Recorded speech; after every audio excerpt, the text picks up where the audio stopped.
close your eyes. No, this isn't a meditation session. Don't worry. Trust me. Wherever you are, close your eyes for just a few seconds. Imagine you're at an event, surrounded by people you don't know. I'm there too, feeling a bit lost in the crowd. I walk up to you and you introduce yourself to me. Now do this exercise for me. Introduce yourself out loud if you can, maybe softly if you're shy.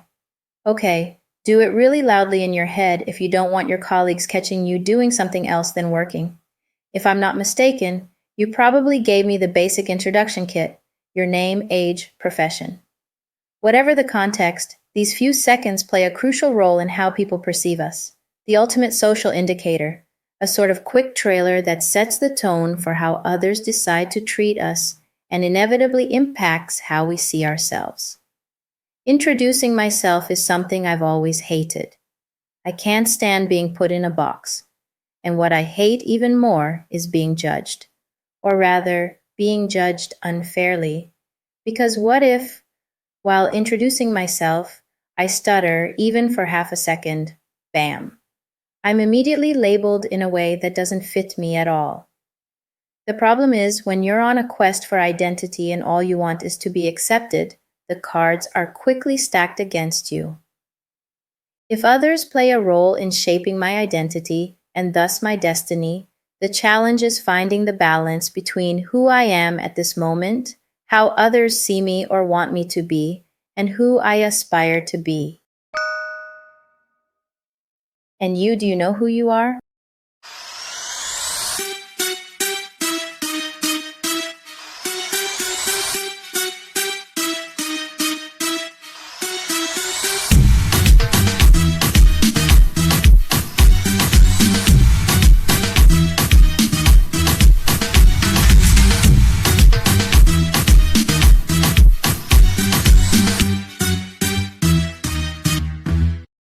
Hey guys, it's me again, Lucrece. Welcome back to Destiny Podcast. Now that's the kind of introduction I could do a billion times without stuttering, because as far back as I can remember, having to introduce myself has always given me anxiety. Even in elementary school, just writing my name on a blank sheet of paper on the first day of class, it annoyed me. For a long time, I couldn't stand the uniqueness of my name. My classmates all had common names: Camille, Laura, Sophie, Margot, and my name, Lucrece. I'd always get that little remark, "Oh, that's unusual." That's when I realized I wasn't the norm. I clearly didn't blend in with the crowd. The only black girl in class with a name everyone butchered. Winning combo. I was the outsider.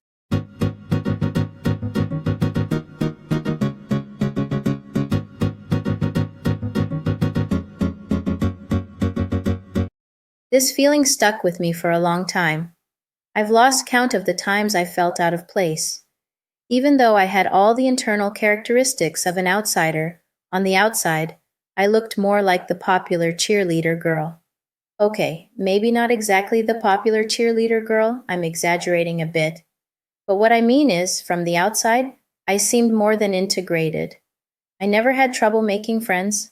I got invited to birthdays and, later on, to parties. People liked me because I entertained them. I was very outgoing. I'd either sing or dance, basically act like a clown. And it worked. It worked because through the eyes of others, I learned to hate what bothered them and love what they liked. When I was young, I felt like my value depended entirely on how others perceived me.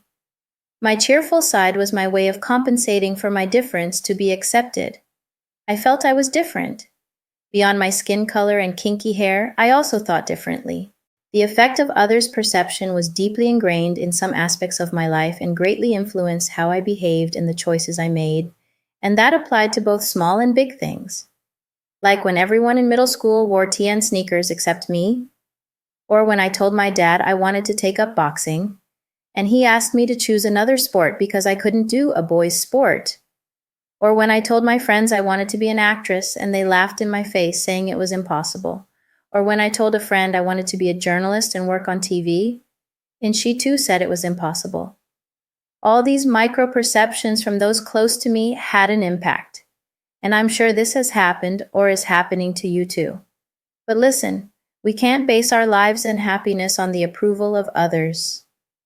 Every time I let others define who I was or what I should do, I drifted further away from what truly defined me. I was constantly torn between my inner voice that pushed me to dream big, to dare regardless of opinions, and the fear of others' judgment if I did something outside the norm. It took me 30 years to realize I had the power to choose who I was. 3 things helped me realize this: my mother and my sister, God, and an event that almost cost me my life. Now I couldn't care less about what people think of me, because making life choices based on others is like trying to follow a recipe without ever reading the instructions. It always ends up a culinary disaster. That doesn't mean we should live without any boundaries, nor does it mean we shouldn't listen to others' advice or consider their opinions. But ultimately, it's up to us to decide which path we want to take. Because really, who wants to read a book about their own life written by someone else? No thanks, I'd rather be my own J.K. Rowling. Remember that your perspective on life is unique. No one sees the world exactly the way you do. That's the beauty of it. You're here on this earth because there's room for you. Whatever your dreams or projects may be, no matter how hard it's been for someone else who didn't make it, you are not that person. Your path is different.